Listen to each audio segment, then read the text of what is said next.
నమస్తే.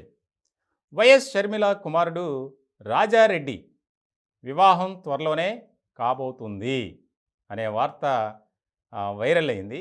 వైరల్ అవ్వటమే కాదు, అది వాస్తవం కూడా.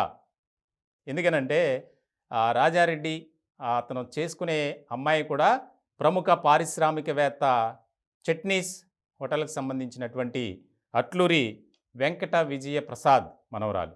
సో, చాలా ఇంట్రెస్టింగ్‌గా మారినటువంటి అంశం ఇది. ఎందుకనంటే గతంలో రాజారెడ్డి అమెరికాలో చదువుకునే టైంలో ఆ అమ్మాయి పరిచయం కావడం, దాదాపు 4 ఏళ్లుగా వారు లివింగ్ రిలేషన్‌షిప్‌లో ఉండటం, ఇదంతా ఇరు కుటుంబాలు ఒప్పుకున్నాయి.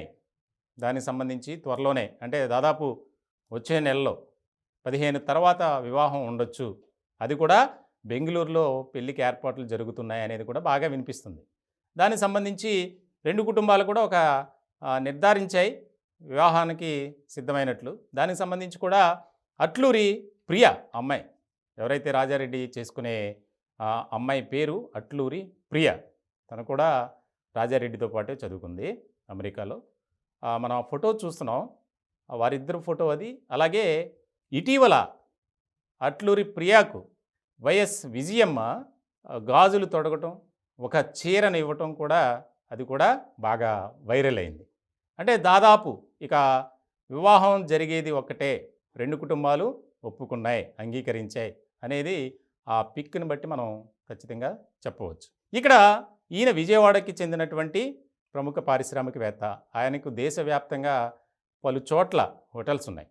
చట్నీ సంస్థలతో పాటు కొన్ని సంస్థలు. ఇలా చాలా రాజకీయంగా కూడా ఒక రకమైనటువంటి చర్చ జరుగుతుంది. సామాజిక వర్గాలు వేరు. ముఖ్యంగా వైఎస్ కుటుంబంలోనే ఒక రకమైనటువంటి కులాంతర వివాహాలు ఫస్ట్ నుంచి మనం చూస్తూనే ఉన్నాం. ముఖ్యంగా షర్మిలది కూడా కులాంతర వివాహమే.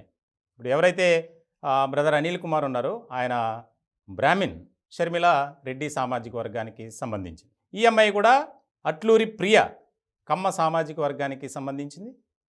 రాజారెడ్డి రెడ్డి కమ్యూనిటీ. సో, ఇలాంటి నేపథ్యంలో రాజకీయంగా కూడా ఒక రకమైనటువంటి చర్చ జరుగుతుంది.